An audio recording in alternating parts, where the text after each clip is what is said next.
홍명보에게는 아들 2명이 있는데 둘의 이름은 홍경민과 홍성민입니다. 홍경민이란 이름은 대한민국 가수와 동명이인이기도 한데 공교롭게도 가수 홍경민의 본명이 홍성민입니다. 2012 올림픽 최종 예선 5차전 오만과의 경기를 앞둔 홍명보는 팀을 소집해 이렇게 말합니다. 중동 애들은 경기 부담감이나 압박감이 우리보다 적다. 그 이유는 쟤네는 잘 돼도 알라신이고 잘 안 돼도 알라신이기 때문이다. 그러니까 우린 내일 알라신이랑 싸우는 거다. 라며 전의를 가다듬었습니다. 경기는 3대0 승리, 올림픽 본선 진출을 확정짓습니다. 올림픽 3, 4위전, 한일전을 앞둔 홍명보 감독은 여기서 일본에게 지면 조상들에게 너무나 큰 죄를 짓는 것이며 공중볼 같은 우리 공도 저쪽 공도 아닌 상황이라면 그냥 빠셔버려 라고 주문했습니다. 실제로 경기를 보면 일본 선수들은 발을 갖다 댈 때 우리나라 선수들은 머리를 갖다 대는 장면들이 많이 포착되는데 이런 정신력 차이가 경기를 가르지 않았나 싶습니다. 구자철은 한 인터뷰에서 올림픽 한일전 승리 후 호텔로 돌아왔더니 맥주가 깔려 있었다 말했습니다. 이는 작축하기 위해 홍명보 감독님이 준비해줬는데 홍명보가 심심했는지 야자 타임을 하자고 제안했다 합니다. 그때 오재석이 홍명보를 보고 야 명보야 너 존나 멋있다 라고 했다 하는데 이에 홍명보는 그냥 웃어 넘어갔다 합니다.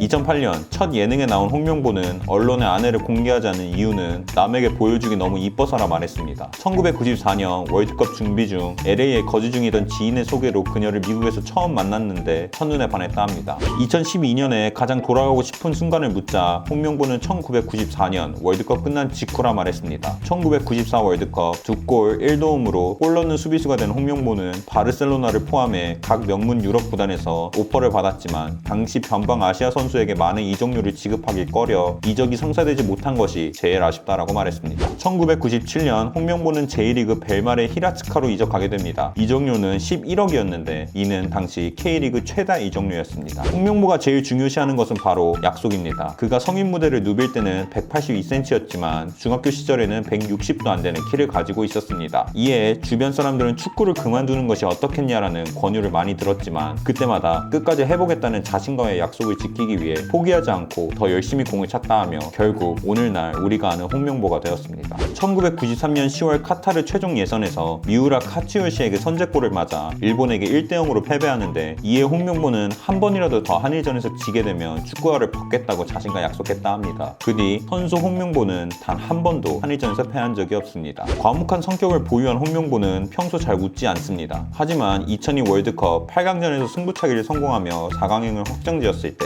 홍명보는 큰 미소를 보여줬는데 홍명보의 미소를 본 부인은 그이가 저렇게 크게 웃는 모습을 처음 본다라 했었습니다. 올림픽 첫 메달로 성공의 길을 달리던 홍명보는 2014 월드컵에서 처참하게 실패하게 되며 대표팀 감독직에서 경질되게 됩니다. 홍명보는 원래 월드컵 이후 안정환에게 지도자의 길을 같이 가자 제안했지만 경질 후 계획이 무산되며 안정환과의 술자리에서 대한민국이 날 버렸어 라며 한국 축구계의 리더였던 그의 약한 모습을 본 안정환은 전술 좀 잘 쓰지 그랬어 라고 했다 합니다. 2014 월드컵을 앞두고 감독 홍명보는 수차례 땅을 보러 다녀 이슈가 된 적이 있습니다. 그는 분당구 78평의 땅을 11억 주고 구매한 것으로 알려졌으며 비록 자유시간에 땅을 보러 다닌 거라 하지만 경기력이 잘 나오지 않는 상황과 겹쳐 욕을 무지하게 먹었습니다. 33세에 포항에서 LA 갤럭시로 이적을 선택한 홍명보는 우리나라 최초 미국 리그에서 뛴 선수가 됩니다. 그가 LA를 선택한 이유는 세계 최고의 스포츠 마케팅을 자랑하는 미국이기에 한국 축구를 위해 마케팅과 영어 공부를 병행하기 위한 목적이 있다 했습니다. 국가대표 감독 경질 이후 대한축구협회 전무로 축구 행정가의 삶을 살아가고 있습니다. 그는 이전부터 감독보다는 행정가의 꿈을 가지고 있었기에 꿈을 달성한 지금 감독을 다시 하지 않을 것 같다라고 말했습니다. J리그에서 뛰던 2001년 재계약 당시 순수 연봉, 즉 세금을 제외한 연봉 1억엔에 계약했는데 이는 당시 J리그 역대 최고 연봉이었습니다. 2002 월드컵 이후 홍명보는 대회에서 최고의 활약을 한 선수에게 주어지는 골든볼 후보에 오른 적이 있습니다. 아쉽게도 골든볼은 수상하지 못했지만 브론즈볼을 받게 되며 동양인 최초로 피파가 개최한 성인 대회에서 수상하게 됩니다. 끝!